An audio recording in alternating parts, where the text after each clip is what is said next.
سب تعریف اللہ ہی کے لیے ہے جو سب چیزوں کا مالک ہے، یعنی وہ کہ جو کچھ آسمانوں میں ہے اور جو کچھ زمین میں ہے سب اسی کا ہے، اور آخرت میں بھی اسی کی تعریف ہے، اور وہ حکمت والا ہے، خبردار ہے۔ جو کچھ زمین میں داخل ہوتا ہے اور جو اس میں سے نکلتا ہے اور جو آسمان سے اترتا ہے اور جو اس پر چڑھتا ہے سب اس کو معلوم ہے، اور وہ مہربان ہے، بخشنے والا ہے۔ اور کافر کہتے ہیں کہ قیامت کی گھڑی ہم پر نہیں آئے گی۔ کہہ دو کیوں نہیں آئے گی؟ میرے پروردگار کی قسم وہ تم پر ضرور آ کر رہے گی۔ وہ پروردگار غیب کا جاننے والا ہے، ذرہ بھر چیز بھی اس سے پوشیدہ نہیں، نہ آسمانوں میں اور نہ زمین میں، اور کوئی چیز ذرے سے بھی چھوٹی یا بڑی نہیں مگر کتاب روشن میں لکھی ہوئی ہے، اس لیے کہ جو لوگ ایمان لائے اور عمل نیک کرتے رہے ان کو بدلہ دے۔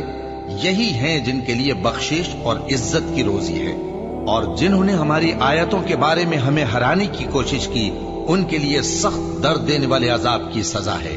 اور جن لوگوں کو علم دیا گیا ہے وہ جانتے ہیں کہ جو قرآن تمہارے پروردگار کی طرف سے تم پر نازل ہوا ہے وہ یقیناً حق ہے، اور اس اللہ کا رستہ بتاتا ہے جو غالب ہے، قابل تعریف ہے۔ اور کافر کہتے ہیں کہ بھلا ہم تمہیں ایسا آدمی بتائیں جو تمہیں خبر دیتا ہے کہ جب تم مر کر بالکل ریزہ ریزہ ہو جاؤ گے تو تم نئے سرے سے پیدا ہوگے؟ یا تو اس نے اللہ پر جھوٹ باندھ لیا ہے یا اسے جنون ہے۔ بات یہ ہے کہ جو لوگ آخرت پر ایمان نہیں رکھتے وہ آفت اور پرلے درجے کی گمراہی میں پڑے ہیں۔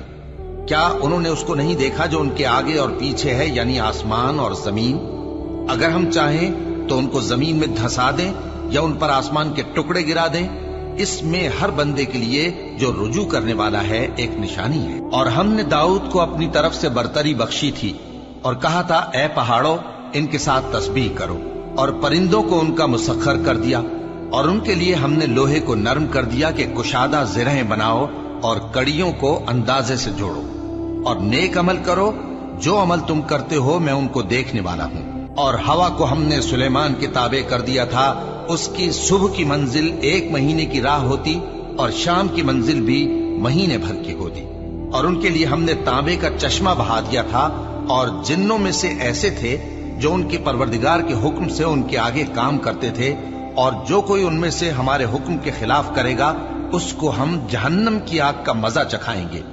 وہ جو چاہتے یہ ان کے لیے بناتے، یعنی قلعے اور تصویریں اور بڑے بڑے لگن جیسے تالاب اور دیگیں جو ایک ہی جگہ رکھی رہیں۔